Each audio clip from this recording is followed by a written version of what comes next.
अस्सलाम वालेकुम। I am Urooj Zahra, your English language instructor. आज के इस सेशन में हम एक बहुत ही दिलचस्प और छोटा सा स्ट्रक्चर डिस्कस करने जा रहे हैं, क्योंकि अगर पहला स्ट्रक्चर आपको समझ आ जाएगा, साथ ही साथ दूसरा भी समझना बहुत आसान हो जाएगा। तो आइए बिना वक्त जाया किए चलते हैं मेन स्ट्रक्चर की तरफ। There is no harm in and what is the good of. इन दोनों स्ट्रक्चर को अगर हम समझते हैं तो इनको समझने के लिए इतनी बात काफी है। फॉर एग्जाम्पल, किसी काम को करने में कोई हर्ज नहीं है। अगर हमें ये रैंडम एक्सप्रेशन किसी को देना है कि भाई इस काम को करने में कोई हर्ज नहीं है। फॉर एग्जाम्पल, अगर एक स्टूडेंट मेरे पास आता है, कहता है टीचर कल मेरा पेपर भी है और पेपर के बाद मेरा इंटरव्यू भी है, जॉब इंटरव्यू, तो आप मुझे बताइए कि क्या मैं सिर्फ पेपर को ही अटेम्प्ट करूं या जॉब इंटरव्यू में भी जाऊं। तो यहाँ पर दोनों सूरतें मेरे सामने है, तो मैंने इनसे यही कहना है कि जब आपका पेपर कंप्लीट हो जाएगा then you will be free and there is no harm in going to interview. तो आपको इंटरव्यू की अपॉर्चुनिटी हासिल करने में कोई हर्ज नहीं है। बिल्कुल ऐसे ही अब यहाँ पर देयर इज नो हार्म का मतलब आ गया कि बिफोर द टाइम, यानी कोई अपॉर्चुनिटी हासिल करने से पहले आपने किसी को बताना है या मशवरा लेना है, या सामने वाले ने अगर आपको जवाब दिया कि कोई हर्ज नहीं है ये करने में, तो देयर इज नो हार्म इन।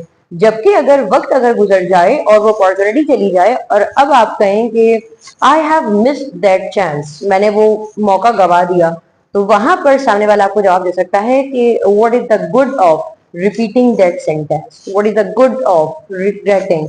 तो यहाँ पर हमने ये बात की है कि भाई रिग्रेटिंग यानी अब पछताने का क्या फायदा। तो दो सिनेरियोज अलग अलग हैं। There is no harm in before the opportunity आता है and what is the good of after missing the opportunity आता है। इन दोनों स्ट्रक्चर्स के साथ हमने यहाँ पर नोट देखा है, we use verb fourth form in these structures. In both these structures we use verb ing form, means verb fourth form.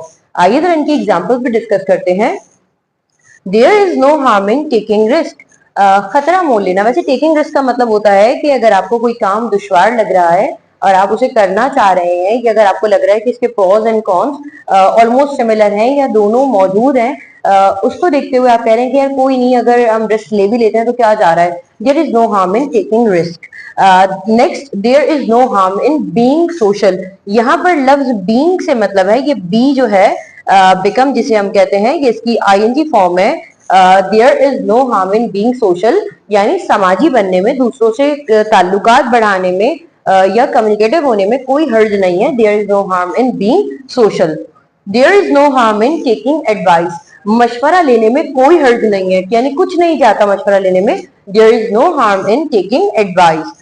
बिल्कुल ऐसी है हमारे पास नेक्स्ट स्ट्रक्चर यानी नेक्स्ट सेंटेंस है, there is no harm in hanging out. यहाँ पर लफ्ज हैंगिंग आउट का मतलब है गोइंग टू द पिकनिक, या बाहर घूमने फिरने जाना, hanging out. Go on a picnic को हम हैंग आउट भी कहते हैं। There is no harm in hanging out. अब यहाँ पर देयर इज नो हार्म से हम कन्वर्ट हो रहे हैं what is the good of. अब आ जाते हैं what is the good of मॉकिंग elders. Mock का मतलब होता है नकल उतारना। What is the good of मॉकिंग elders, बड़ों की नकल उतारने में क्या फायदा, यानी अगर हम कहना चाह रहे हैं कि भाई क्या तुक है, क्या अच्छा है, क्या क्या है ये, मतलब क्या कॉन्सेप्ट है आपका बड़ों की नकल उतारने का, तो इस तरीके के जुमले को हम कहते हैं what is the good of मॉकिंग elders, यानी कि कोई फायदा नहीं है। इसको हम यूं भी कह सकते हैं कि कोई फायदा नहीं है। यहाँ पर हम क्या कह रहे थे, देयर इज नो हार्म, कि कोई हर्ज नहीं है, यानी कोई नुकसान नहीं है, ऐसा कर लो। लेकिन what is the good of में हम क्या कह रहे हैं कि कोई फायदा नहीं है इसको करने में, यानी कोई फायदा नहीं है, ना करो तो बेहतर है। What is the good of मॉकिंग elders, यानी क्या तुक है, क्या अच्छी बात है कि दूसरों की नकल उतारी जाए, यानी ना उतारी जाए। What is the good of giving up. Give up का मतलब होता है हौसला हार जाना, किसी एक मुकाम पर गिव अप कर देना, यानी सरेंडर कर देना। What is the good of giving up. अगर मैं कोई इंसान है वो अपने एग्जाम्स में बुरे रिजल्ट की वजह से हार के बैठ जाता है कि बस मैं आगे अब एग्जाम्स नहीं दूंगा या आगे नहीं पढ़ूंगा, तो उसे मैं यही कहूंगी या उसे हम यही मशवरा देते हैं कि exams is just a part of life but not a whole life. तो what is the good of giving up. अगर आप अभी हिम्मत हार के बैठ जाएंगे तो आगे कैसे बढ़ेंगे। What is the good of giving up. What is the good of trusting people again? Trusting people, दूसरों पर यकीन करना, लेकिन again का मतलब यहाँ पर आ रहा है कि what is the good of trusting people again, यानी दूसरों पर दोबारा भरोसा करने का क्या फायदा। And the last one, what is the good of defaming other? Defame का मतलब होता है किसी को बदनाम करना, ये हमारे पास एक्शन वोकैबुलरी जिसका मतलब होता है बदनाम करना। तो यहाँ पर हमने कहा कि what is the good of defaming other, कि क्या है, मतलब क्या अच्छी बात है कि आप दूसरों को डिफेम करें। ये हमारी कुछ स्ट्रक्चर्स से हमने देखा, there is no harm in and what is the good of. तो इसको हम यूं भी समराइज कर सकते हैं कि बिफोर अवेलिंग द चांस, आपने कहा कि there is no harm in, इसको कर लो, ऐसा कर लो।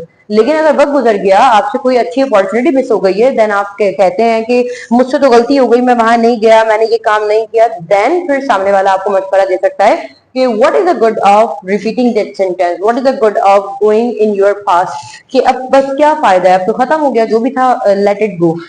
मैं चाहती हूँ कि इसके मजीद सेंटेंसेस आप भी कुछ बनाएं, इसलिए हमने यहाँ पर कुछ वोकेबलरी का जिक्र किया है। आगे जरा वोकेबलरी को डिस्कस करते हैं।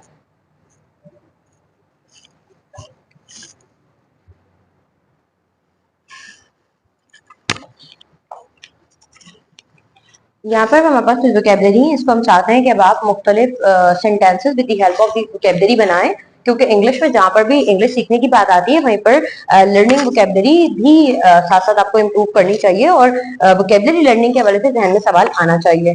तो हमारे पास कुछ एक्शन वोकेबलरीज हैं। स्टम्बल मीन्स ठोकर खाना, ठोकर खाना स्टम्बल। ट्रम्बल कांपना, इसको हम शिवर भी कहते हैं, लेकिन फिलहाल आप अभी से ट्रम्बल रखें, कांपना। स्क्वीज निचोड़ना, यानी किसी चीज को निचोड़ना स्क्वीज कहलाता है। ट्विस्ट मरोड़ना।